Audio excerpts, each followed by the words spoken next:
Olá para você que passa a nos acompanhar na meditação da palavra de Deus. Hoje eu trago o tema As riquezas da graça de Deus. Tem tudo a ver com a Aninha ministrou no começo. A graça de Deus está sobre nós, aqueles que cremos. As riquezas da graça de Deus.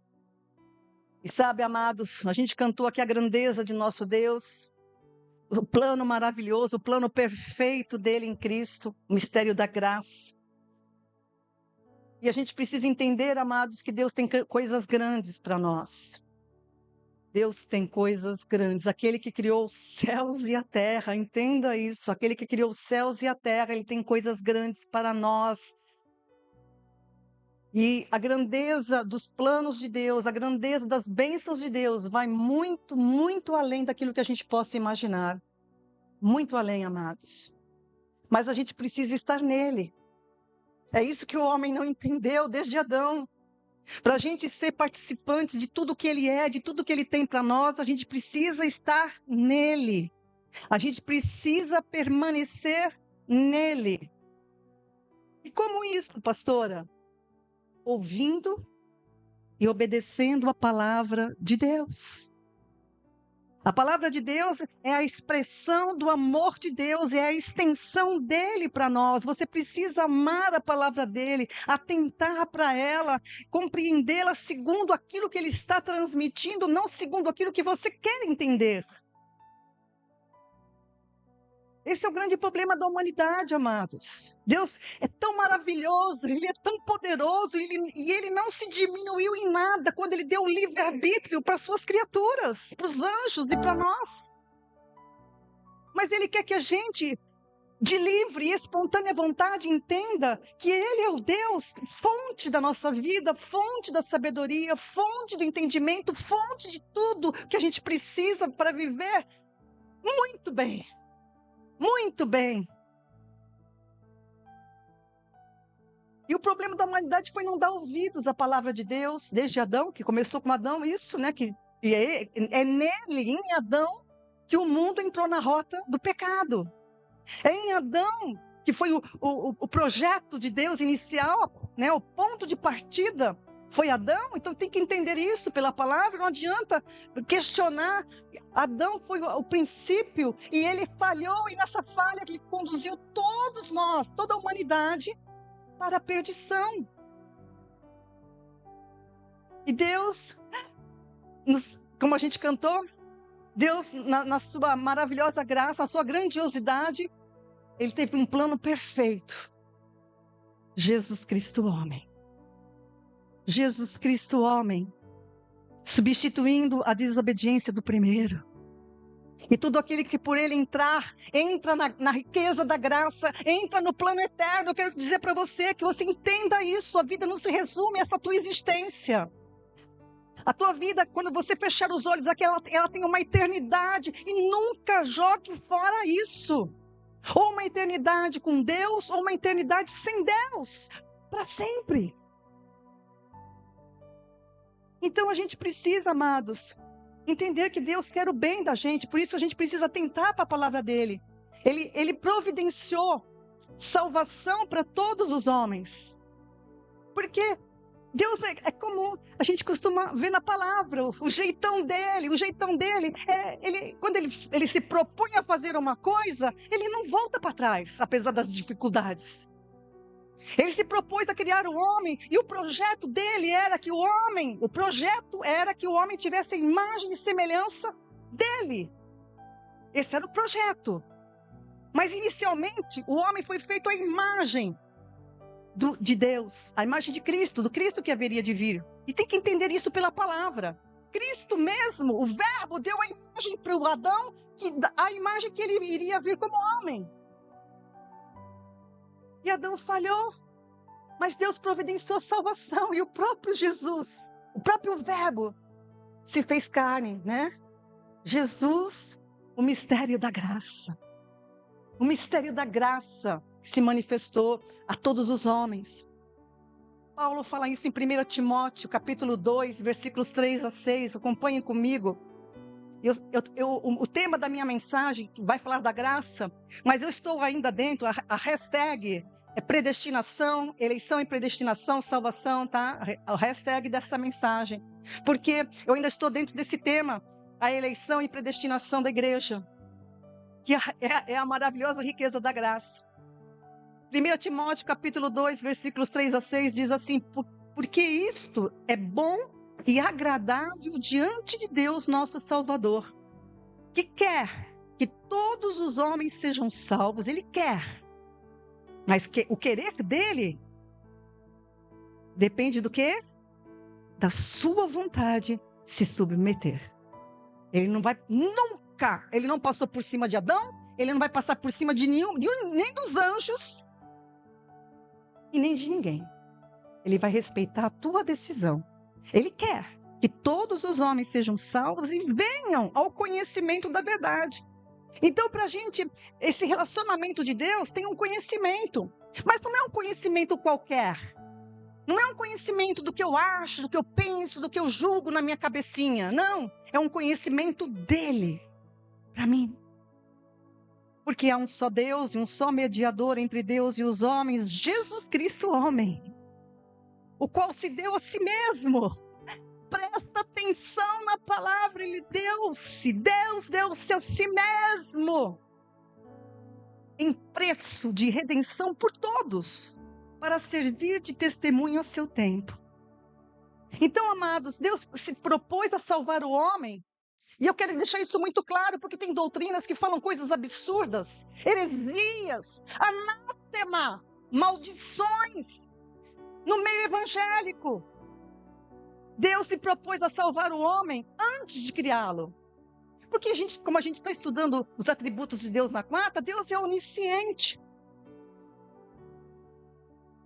E antes de criar o homem, ele é Deus, a gente não consegue dimensionar. Ontem, hoje, amanhã, tudo está diante dele como uma só realidade. Então ele sabia que o homem ia pecar. Então ele se propôs, antes de criar o homem, de salvá-lo. Por isso que está escrito lá em Apocalipse, eu acho que eu não pus aí, Apocalipse 13:8, você pode anotar e depois verifica lá, que Cristo é o Cordeiro que foi morto antes da fundação do mundo. Como é que pode, né? Cristo foi morto antes da fundação do mundo, indicando que o sacrifício de Cristo já estava planejado na eternidade, sendo o plano de redenção estabelecido antes da própria criação. Então Deus não é um Deus desorganizado. Confia no teu Deus, confia absolutamente nele, porque ele é um Deus que detém todo conhecimento, todo entendimento. Ele é onipotente, onisciente, onipresente, e você pode confiar nele. Então ele providenciou a salvação antes do homem existir. Por isso que está escrito na palavra que todos que aceitam a salvação em Jesus, em todos os tempos houve salvação. No Antigo Testamento houve salvação antes de Jesus vir. Como era a salvação? A esperança na promessa do Redentor, o Messias, né? Que Israel está aguardando ainda, mas que já veio. Alguns lá creem. Então, a promessa do Redentor que foi dado lá para o próprio Adão, em Gênesis. Mas agora, o que eu tenho destacado nas últimas mensagens, e eu convido você a olhar as minhas últimas mensagens que estão no YouTube e no canal no meu nome, Ana Gasparotto. Por favor, analise. Em nome de Jesus, para o teu bem eterno, analise as palavras. Elas estão numa sequência que ajuda você a ligar os pontos na palavra. Então, há salvação em todos os tempos, mas Deus estabeleceu que aqueles que aceitarem a Cristo durante o período da igreja, e a igreja começou quando? Eu tenho falado sobre isso, desde a morte e ressurreição de Cristo, e esse período da igreja vai até o dia que a igreja for tirada da terra. Esse é um vácuo na história, é um período profético.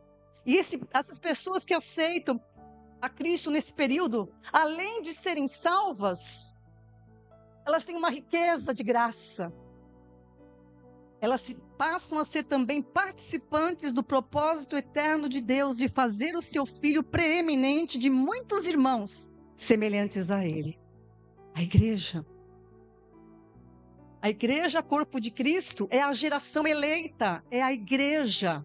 a geração eleita por Deus desde a eternidade. É a geração separada para Deus, por isso que ela é chamada para ser santa, separada para Deus e predestinada a ter a mesma imagem e semelhança do Cristo ressurreto e glorioso. Você pode dizer aleluia?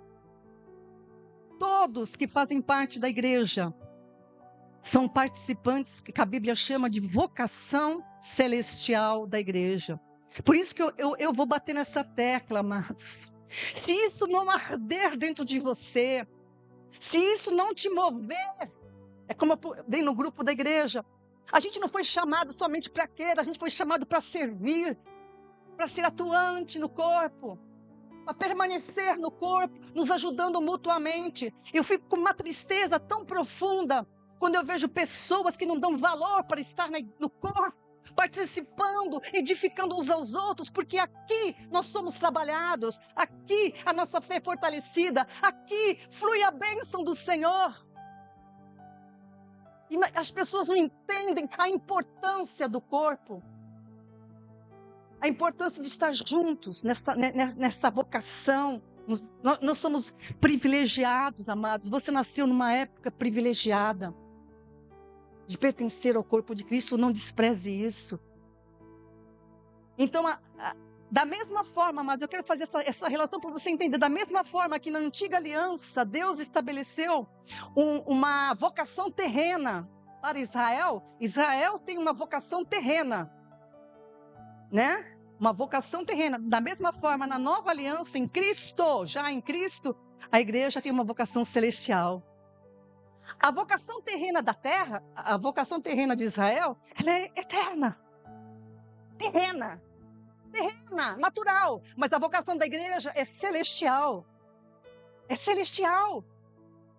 Você tem dimensão disso? Você tem dimensão disso, você que está me ouvindo? Se é que você entendeu o Evangelho. Isso tudo vai ser concomitante no reino de Deus. Terreno, natural e celestial. Juntos, como era no Éden, né? Como era no Éden. Então a eleição, ela está vinculada à santidade, que é próprio daqueles que foram gerados de novo em Cristo. Porque a gente vai ver, né? Porque eles foram criados de novo para serem santos e irrepreensíveis. A gente vai ver o texto hoje. E a predestinação é para ter a mesma imagem e semelhança corporal. Então, eleição é santidade, ou seja, separados para Deus. Escreva isso. Eleição, separados para Deus. Predestinação, para ter a mesma imagem do Cristo glorioso e ressurreto. Imagem corporal. Corporal. A gente vai ter a mesma capacidade corporal que tem o corpo de Cristo agora glorificado. Isso para propósitos eternos. Amém? E na sua essa aos cristãos de Éfeso, hoje eu vou destacar essa epístola, não todo o livro, né? Nessa carta de Paulo aos Efésios, o apóstolo ele vai trabalhar muito essa nova identidade do cristão, porque ele entendeu. Ele que veio de uma religião farisaica, ele que veio de uma religião tradicional, forte. Mas quando ele contemplou Jesus, quando ele ouviu a voz do Senhor, a vida dele foi transformada. Ele largou tudo, a religião que ele seguia, que é muito forte até hoje em Israel. Ele diz que isso daí para mim tudo é lixo diante do conhecimento que eu recebi de Cristo. O que você tem recebido é glorioso, é glorioso, é glorioso, não despreze. Que você não precise cair de um cavalo, né? Expressão, quem escute entenda, para viver aquilo que Deus tem para você. Então Paulo entendeu essa nova identidade dos cristãos, ele entendeu o plano e o propósito de Deus para a igreja. Ele entendeu. E que ele pela revelação do Senhor, na igreja Deus une todos, não é só judeus, ele une povos de todas as línguas, raças e nações num corpo místico, no qual Cristo é a cabeça. Ele entendeu isso. Isso tem um objetivo eterno. E mais do que isso, de que ele vai reunir toda a criação, toda a criação vai ficar debaixo do senhorio de Cristo. Toda a criação vai ficar debaixo do senhorio de Cristo. No tempo certo, o Senhor executará isso. E eu quero enfatizar para você que Paulo, além disso que eu já falei aqui, Paulo, esse mistério de Deus foi revelado e explicado. Deus usou Paulo para explicar esse mistério para a igreja. Então Jesus revelou para ele pessoalmente, para que não tenha erro. Então as cartas de Paulo, que são a maioria das cartas apostólicas, elas explicam perfeitamente a doutrina de Cristo. Então, a continuidade do Evangelho é a explicação que os apóstolos dão nas cartas. Então, você precisa entender as cartas, porque são explicação na prática do que Jesus pregou, do que Jesus consumou. Então, Paulo, ele recebeu esse mistério direto do Senhor. E eu vou te mostrar algumas passagens que eu separei, Gálatas 1, versículos 11 e 12, acompanhem comigo.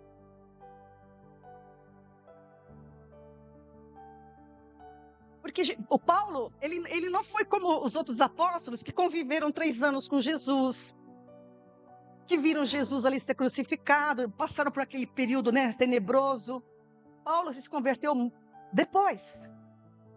Antes de se converter, ele perseguiu os cristãos.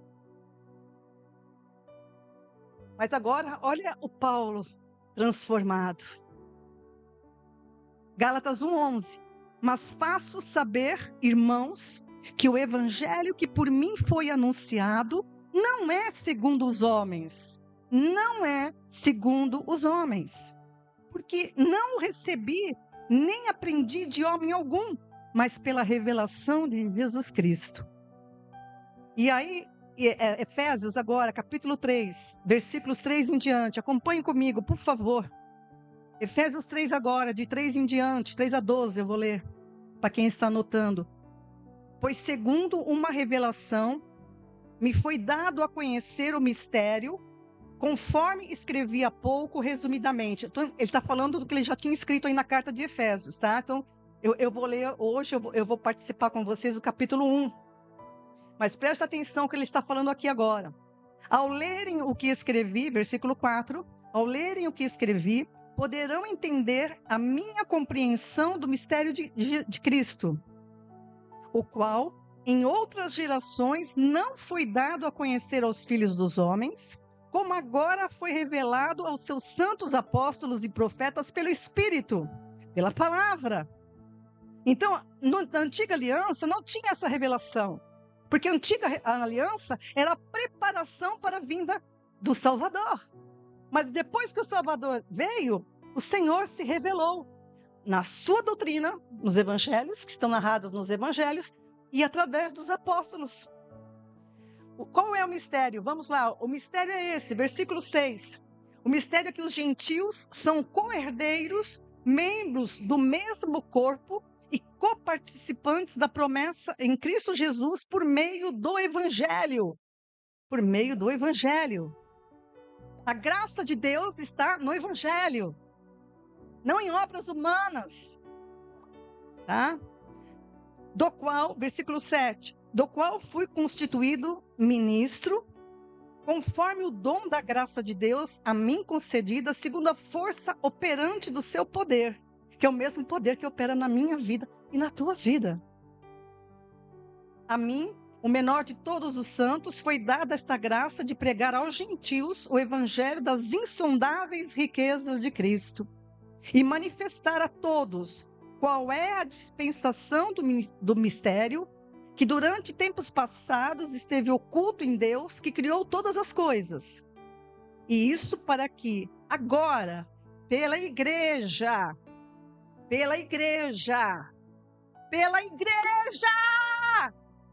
meu Deus! Pela igreja, meu amado. Pela igreja. Ai, meu Senhor, a multiforme sabedoria de Deus se torne conhecida dos principados e das potestades nas regiões celestiais. Esse mistério que se cumpre na igreja agora é conhecido dos anjos e de toda a criação. de toda agora na igreja, ficou claro. Segundo o eterno propósito de Deus, que Deus estabeleceu em Cristo nosso Senhor, isso foi projetado na eternidade, antes de haver mundo, né?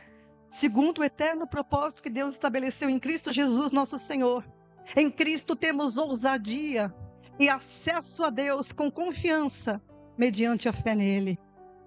Paulo, ele está nessa carta aos Efésios, é para os cristãos de Éfeso, mas era para todos os cristãos durante o período da igreja, para que a gente entenda qual é a nossa identidade e ande por ela, e viva por ela, e vibre por ela, ore com ela, porque você será ouvido, porque você será honrado, porque o Senhor é Deus que não mente. Ele tinha o objetivo que os cristãos compreendessem qual é a tua posição em Cristo e viva essa realidade no teu dia a dia. Agora. Antecipa do céu para agora. E eu vou trabalhar a carta de Paulo aí em Efésios mesmo, capítulo 1. Eu convido você a manter aberta a sua Bíblia no capítulo 1. Eu vou ler e vou comentando cada versículo, porque essa carta é muito profunda, amados. E ela trata justamente disso, né, da vocação celestial da igreja. Efésios capítulo 1, versículo 1, Paulo, apóstolo de Jesus Cristo, pela vontade de Deus, aos santos que estão em Éfeso e fiéis em Cristo Jesus. Perceba que Paulo, a maneira que Paulo fala, né? Perceba, não passa batido, presta atenção. Olha como ele começa, né? Primeiro que ele foi feito apóstolo pela vontade de Deus, porque ele não estava entre os outros apóstolos, mas ele foi feito pela vontade de Deus. Então ele estava ali definindo que Deus o escolheu, tá? E outra coisa que ele já começa falando aí, como é que ele se refere aos cristãos de Éfeso? Como é que está aí na sua Bíblia? Aos santos que estão em Éfeso.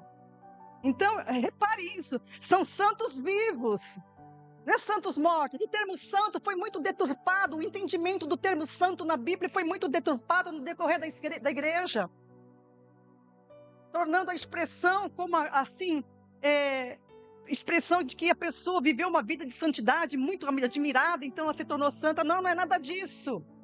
A gente precisa entender isso. Ele designa os cristãos de santos. São santos vivos, não mortos. Antes estavam mortos em delitos e pecados, mas agora estão vivos e são santos para Deus.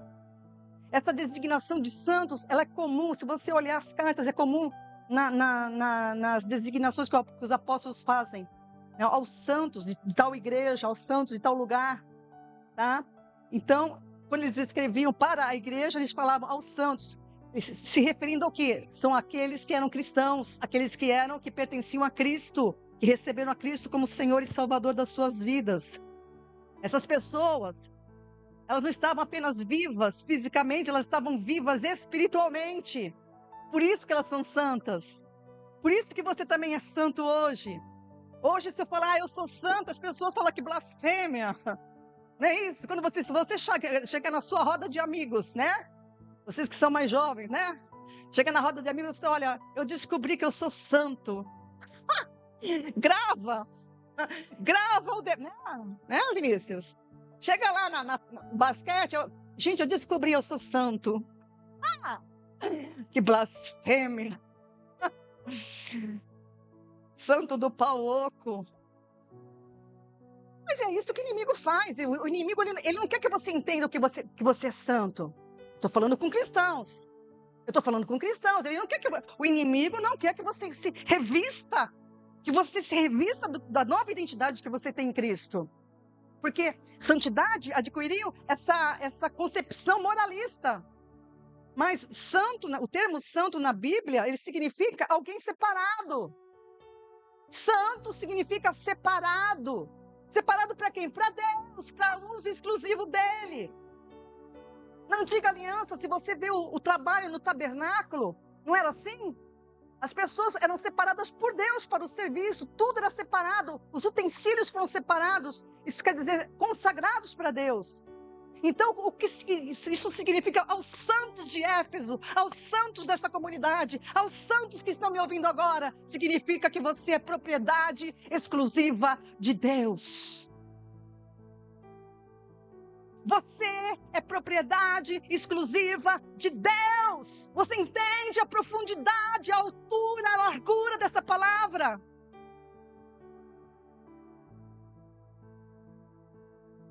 Não se trata apenas de perfeição moral, não é nada disso, porque o evangelho foi transtornado por causa dessa moralidade humana.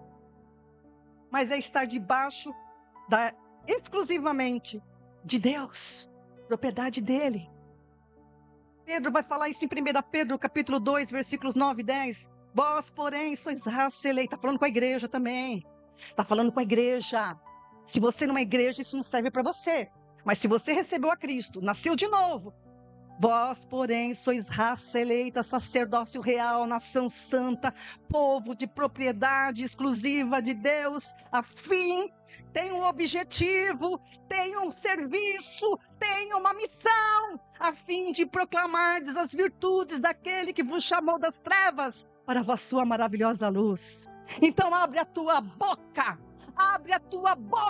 e professa a toda criatura: Jesus te amou e Ele quer te salvar.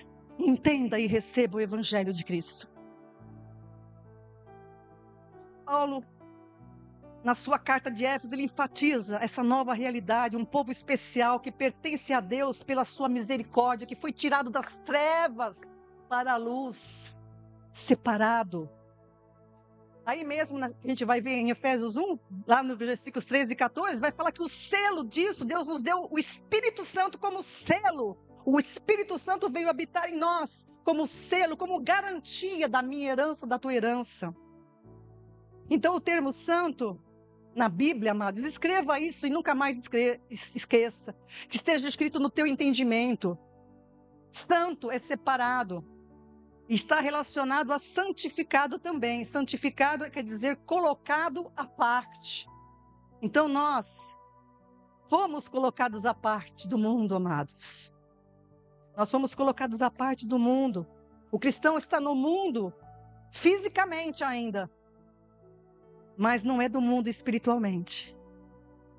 O cristão está no mundo fisicamente, mas não é do mundo espiritualmente. Jesus falou isso em João capítulo 14, eu vou ler com você porque é importante ler a palavra, porque a palavra ela opera naquele que ouve. João 17, né? João 17, 14, 16 diz assim, ó: dei-lhes a tua palavra e o mundo os odiou. Porque o mundo não quer ouvir a palavra. O mundo não quer saber de palavra de Deus. O mundo quer saber de filosofia. O mundo quer saber de pregações que levantem o ânimo, de psicologia, de coisas humanas. Mas o mundo odeia a palavra. Eu dei-lhes a tua palavra e o mundo os odiou, pois eles não são do mundo, assim como eu também não sou. Jesus está falando dos seus discípulos. Então entenda, meu irmão, minha irmã, entenda você que me ouvindo, que já pertence a Cristo, você não é do mundo, você pertence a Cristo, você pertence ao reino dele. Espiritualmente você já está nele. Não peço que os tires do mundo, mas que os guardes do mal. Eles não são do mundo, como eu do mundo também não sou. Então Jesus frisou muito isso. Em Cristo, os cristãos são santos e fiéis. Características pertinentes à nova criatura em Cristo. Aquela que nasceu de novo, na condição espiritual, nascido de Deus, gerado pela palavra. Amém? Esses são os santos, é importante que eu explique isso. Versículo Efésios 1, 2, vamos em frente. Deixa eu tomar um pouco de água aqui. A vós outros, graça e paz da parte de Deus, nosso Pai, e de nosso Senhor Jesus Cristo. Então ele começa, essa cumprimento comum entre nós, né? Graça e paz ao Senhor, né? Se perpetuou, graças a Deus, porque a graça e a paz está sobre nós. Versículo 3, bendito seja o Deus e Pai de nosso Senhor Jesus Cristo. Então ele começa a bendizer ao Senhor. É por isso que eu digo para você, meu irmão, bendiga o Senhor. Em todo tempo. Bem dizer é reconhecimento. Bem dizer Não acrescenta nada à glória de Deus, porque Ele é o que Ele é. Mas bem dizer mostra o nosso reconhecimento. Então, em vez de palavras de maldição, em vez de palavras depreciativas, bendiga o Senhor em todo o tempo. Bendiga o seu santo nome. Bendito seja o Deus e Pai de nosso Senhor Jesus Cristo, o qual nos abençoou com todas as bênçãos espirituais nos lugares celestiais em Cristo. Meu Deus! Nos abençoou com todas, algumas, pouquinho, não, todas as bênçãos espirituais. Grife isso. Aonde? Nos lugares celestiais. Grife isso. Porque existe um pseudo-evangelho que prega uma coisa que Jesus não prometeu. E a gente precisa entender estas coisas, discernir a operação do erro nas pregações que a gente ouve, nos ensinos que a gente recebe. Paulo está bem dizendo ao Senhor pelas bênçãos que ele recebeu, que ele chama de riquezas da graça. Primeiramente, para receber essas bênçãos, a pessoa precisa ter recebido a graça da salvação no Evangelho. Primeiro é preciso receber a graça através do Evangelho, que é crer em Cristo, é entender o Evangelho, é receber a Cristo. Aí depois, quando você então recebe a Cristo, você nasceu de novo. Então existe todo um processo nesse interim, que é um processo que Deus opera em nós, e que aí sim Ele dá as riquezas da graça, né? Essas riquezas da graça, elas são concedidas à nova criatura, tá? Agora, o que eu chamei a atenção de você é que ele fala bênçãos espirituais em lugares celestiais. Ai, meu Deus. Ai, Senhor, como transmitir isso, meu Pai? Cristão, aí mesmo em Efésios, fala que cristão às vezes se coloca no abismo, né? Nossa, eu estou no fundo. Tem cristão que fala assim, eu estou no fundo do poço. Meu Deus, esse não é teu lugar. Tem cristão que não bendiz ao Senhor. Tem cristão que não reconhece, não entendeu o seu lugar. É lógico que todos nós nesse mundo teremos aflições. Mas jamais eu vou expressar para meu Deus, eu estou no fundo do poço. Não. Meu lugar é sentado à direita do meu Pai, porque é lá que Ele me colocou já. Agora eu estou lá, não estou aqui no abismo, eu não estou nas trevas, eu não estou na escuridão, eu estou assentada nos lugares celestiais com Cristo. Paulo fala isso também em Efésios, capítulo 2. Nos ressuscitou, 2:6, nos ressuscitou juntamente com Ele. E nos fez assentar, não vai fazer, você já está. Então você tem que ter a postura disso daqui. Nos fez assentar nas regiões celestiais em Cristo Jesus. Isso é uma posição. É uma condição. Eu não viva como um mendigo. Viva como um filho de Deus, que sabe a sua condição, que sabe a sua identidade nova, que sabe qual é a sua vocação. Viva!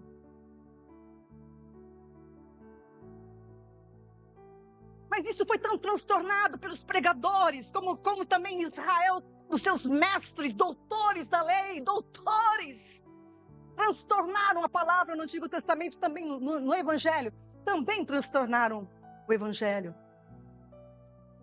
Porque é preciso diferenciar as coisas. Israel, como eu disse, tem uma vocação terrena. E no Antigo Testamento, Deus prometeu bênçãos materiais a Israel se o povo, que era o povo da aliança dele, obedecesse. Deuteronômio 28, de 1 a 13, fala sobre isso. Deus prometeu bênçãos materiais para o povo da sua aliança se eles obedecessem.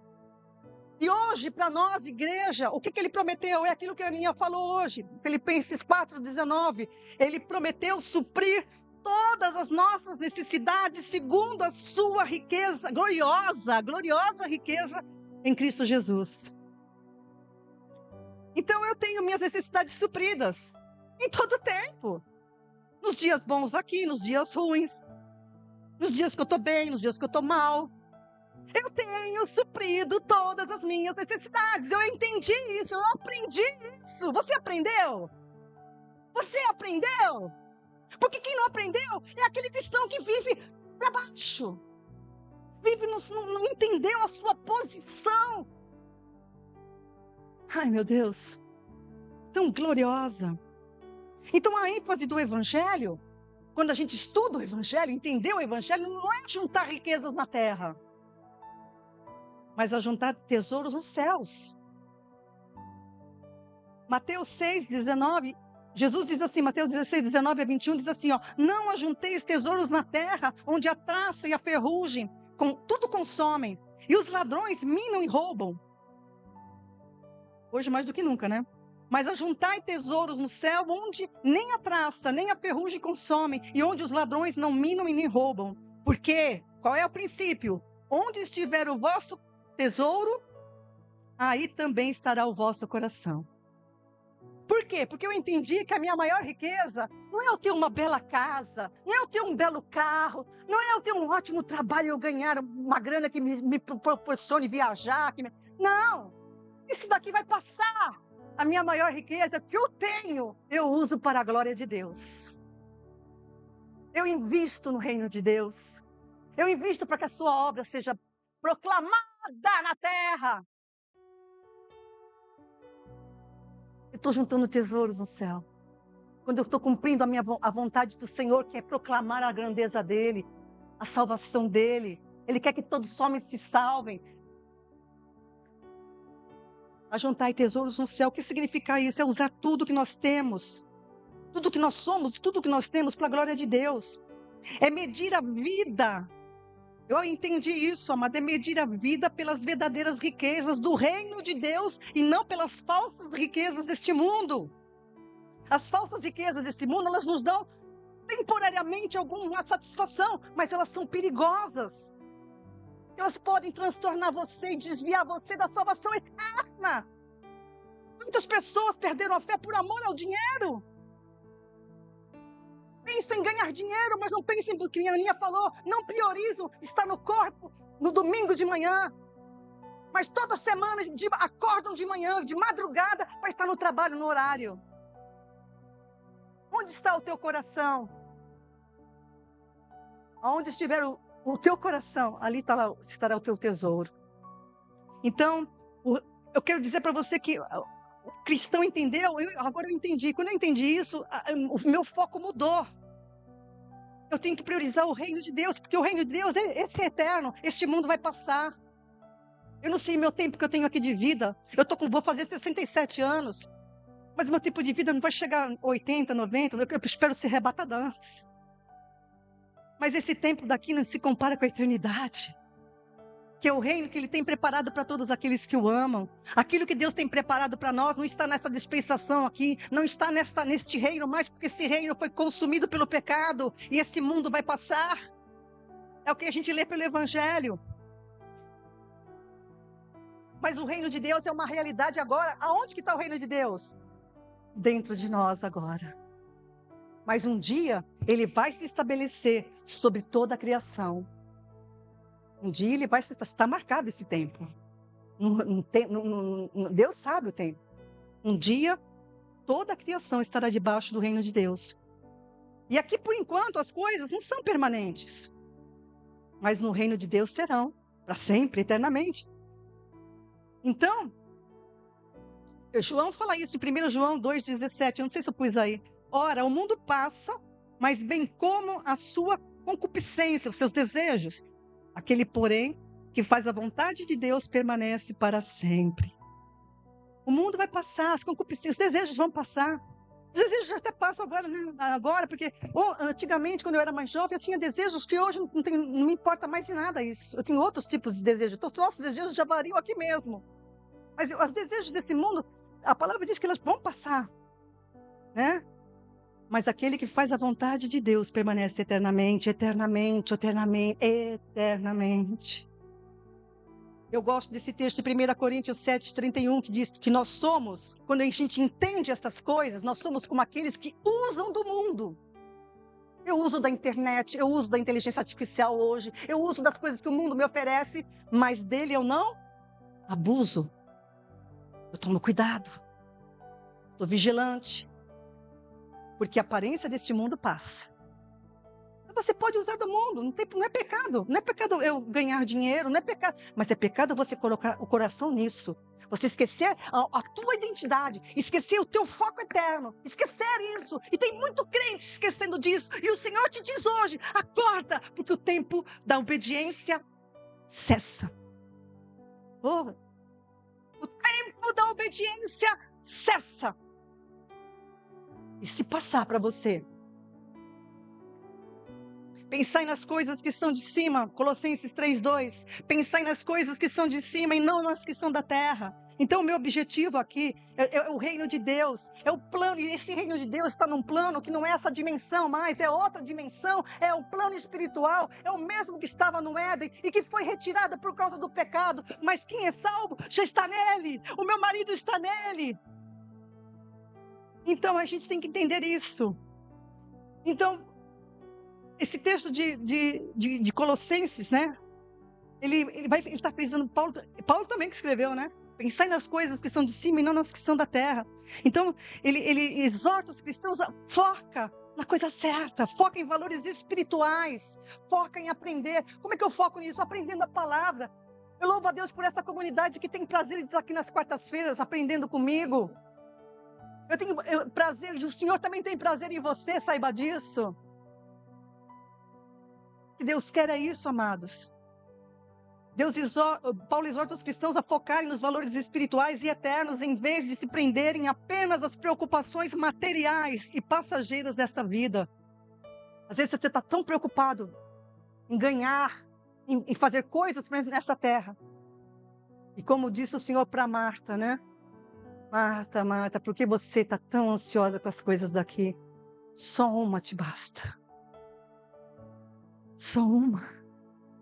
Oi, mãe. Oh, Deus, só uma te basta. E o contexto desse de Colossenses 3:2, Paulo falou isso porque está no versículo 1, Colossenses 3:1. Portanto, se já ressuscitaste com Cristo, buscai as coisas que são de cima, onde Cristo está sentado à destra de Deus. Então, se você já ressuscitou, se você já entendeu o plano de Deus, se liga. Gaste a tua energia necessária para ter uma vida em paz, em harmonia, uma vida agradável, mas foca também nas coisas eternas e espirituais. Esse é o contexto que Paulo diz isso. E o motivo está no versículo 3, né? Colossenses 3:3. Porque já estáis mortos, e a vossa vida está escondida com Cristo em Deus. Para este mundo eu estou morta. A gente precisa entender essa identidade. Nesse mundo eu estou morta. Então, amados, Paulo faz essa separação, esse contraste entre o espiritual e o natural em Coríntios. É uma carta maravilhosa, 1 Coríntios também. Paulo também falando, por isso que eu te falo, Paulo aprofundou nas riquezas espirituais tremendamente. 1 Coríntios 15:46, onde ele diz assim, ó, primeiro se estabelece o que é natural e depois o espiritual. Então, primeiro eu nasci no plano natural, terreno, mas agora eu pertenço ao plano espiritual também. Amém? A gente tem que entender essas coisas. Aqueles que nascem de Deus são espirituais e passam a ser casas espirituais, que é aquilo que eu tinha ensinado aqui. Pedro fala isso em 1 Pedro 2:5. Tá? Então é importante entender essas coisas. Efésios 1, versículo 4, dando sequência na leitura de Efésios. Meu Deus, eu preciso terminar. Pois nos elegeu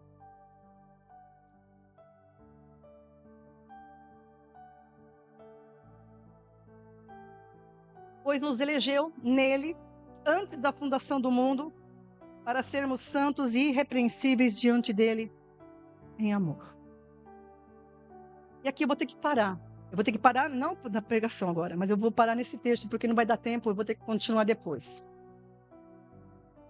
Deus nos elegeu nele, antes da fundação. Como isso foi transtornado por algumas doutrinas ditas teológicas. Doutores pregam sobre esse erro. Paulo, ele começa aqui a enumerar as bênçãos recebidas. Então ele diz, Deus nos elegeu nele. Nele quem? Em Cristo. Porque somente Cristo é pré-existente. Quem estava no conselho eterno antes de haver mundo era Cristo. Que lá não era Cristo, era verbo, né?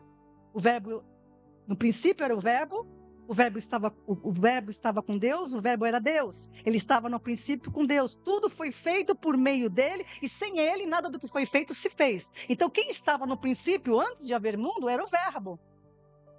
E Deus na eternidade nos elegeu nele, Cristo. Cristo é o eleito desde a eternidade. Só ele que estava no conselho eterno. Eu e você, ninguém que nasceu de novo estava lá. Os cristãos não existiam quando ocorreu a eleição. Mas quando receberam o evangelho e nasceram de novo em Cristo, eles passaram a ser eleitos. Como Cristo é o eleito, todos os que nascem dele, Deus determinou, serão os eleitos para o meu propósito eterno. Meu Deus, que grandeza disso, amado. Por quê? Porque eles foram criados em verdadeira justiça e santidade e acolhidos como filhos. A igreja, corpo de Cristo. Por isso que Paulo fala categoricamente, nos elegeu nele antes da fundação do mundo para sermos santos, separados e irrepreensíveis, porque ele nos justificou. Eu sou irrepreensível porque eu não pertenço mais ao pecado. Eu não sou uma pecadora. Eu sou filha de Deus, comprada e lavada pelo sangue de Cristo. Uma nova criação, árvore de justiça para louvor do seu nome. Oh, glórias! Então a eleição e predestinação, elas foram estabelecidas no conselho eterno antes de haver mundo, mas elas se cumprem no tempo dos homens. No tempo que cada um nasceu e teve a oportunidade, principalmente no período da igreja, né? De receber a Cristo. Por isso que Paulo diz em 2 Coríntios 6:2, agora é o tempo sobremodo oportuno, agora é o dia da salvação. Então a pessoa tem que receber a Cristo no período da sua existência, para participar desse propósito no período da igreja, crer em Cristo agora. Não é verdade? Paulo demonstra que antes mesmo de existirmos, Deus já tinha providenciado por meio de Cristo bênçãos espirituais. E agora, os cristãos estavam de posse dessas bênçãos espirituais. Deus nos elegeu nele, Cristo, para sermos santos e irrepreensíveis. Cristo é a base da eleição. Cristo é a base, tá? Mas primeiramente o cristão foi salvo pela graça. Qual é a graça? O evangelho. Não por eleição, como diz uma doutrina calvinista por aí. Ninguém é salvo por eleição. A eleição é bênção para o salvo. A eleição é bênção para aquele que já recebeu a graça, nasceu de novo, está justificado, pertence a Deus, é propriedade de Deus. Então Deus pega ele e coloca no propósito eterno de Deus, que é glorificar a Cristo acima de tudo. O pecador precisa primeiro passar pela salvação através crendo no evangelho. Por isso que está escrito, Paulo fala em Efésios 2:8, pois pela graça sois salvos por meio da fé. Nós somos salvos pela graça por meio da fé, ou seja, pelo evangelho. Fé aí é evangelho. Não pela eleição. Ninguém é salvo porque foi eleito, mas se torna eleito porque foi salvo. Ninguém é salvo porque é eleito, mas se torna eleito porque ficou salvo. O pecador ouve o evangelho, ele crê, confessa a Cristo e tem que morrer com Cristo. Por isso que ninguém nasce eleito, porque todos nascem na condição de pecado e tem que morrer. Por isso Cristo morreu. Entenda isso, você que segue essa doutrina maligna. O calvinismo é uma doutrina herética e do diabo, que dividiu a igreja. Eu digo isso de todo o coração, para que você busque entender essas coisas em nome de Cristo e não perca a salvação eterna. A eleição é bênção para os salvos. Primeiro a pessoa precisa crer, confessar a Cristo, morrer com Cristo, ressurgir pelo poder de Deus. Isso é espiritual, uma nova criação. E essa nova criatura, por ter sido gerada em Cristo, ela sim é eleita para o propósito eterno de Deus em Cristo. A afirmação do apóstolo de que os cristãos foram eleitos refere-se especificamente à condição que eles alcançaram após a regeneração. Porque eles foram criados por Deus, criação de Deus, em verdadeira justiça e santidade. É isso que, como é que se dá isso? Paulo explica para Timóteo. 2 Timóteo, capítulo 1, versículo 9. Acompanhe comigo. Já falei esse texto em outra pregação. Vou repetir, porque é importante. Que nos salvou e chamou, está falando com a igreja, está falando com o cristão, que nos salvou e chamou com santa vocação, que é a vocação celestial que eu tenho lhe explicado. Não segundo as nossas obras, mas segundo o seu próprio propósito e graça que nos foi dado em Cristo Jesus antes dos tempos e séculos, lá na eternidade, né? Foi dado já desde a eternidade. Então, amados, Cristo é o eleito de Deus, segundo o propósito eterno de convergir nele todas as coisas. Isso é diferente. Paulo afirma uma coisa e essa doutrina aí, ela transtornou. É diferente afirmar que Deus elegeu algumas pessoas para ser salvas do que Paulo escreveu. Paulo escreveu que Deus nos elegeu para sermos santos e irrepreensíveis. A eleição é para ser santo, ou seja, para ser separado e irrepreensível para Deus. Para isso que é a eleição. A eleição não é para salvação. Mas eles pregam que Deus elegeu alguns para pregação e outros para perdição. É uma doutrina diabólica. É uma doutrina por todo conhecimento. Você tem que confrontar a sua doutrina com a palavra. Eu estou falando do calvinismo, mas existem outras doutrinas que pregam contra essas coisas, que transtornam isso. E você precisa comparar com a palavra, não com o que os homens dizem, mas com a palavra de Deus. Se é que você quer realmente crer em Deus, porque quem em Deus confia no que ele falou. Então, amados, o cristão individualmente, nós, eu e você, todos que foram salvos, eu não fui salva pela onisciência de Deus. Deus sabia. Deus sabia que eu ia me converter, então eu fui eleita. Não, também não. Isso se chama o arminianismo que prega isso. Que Deus sabia quem iria se converter. Não, nós não somos salvos porque Deus, na sua onisciência ou presciência, como diz o arminianismo, né? E nem foi salvo ou escolhido para a salvação, conforme diz o calvinismo. Essas doutrinas são malignas. Elas são heresias.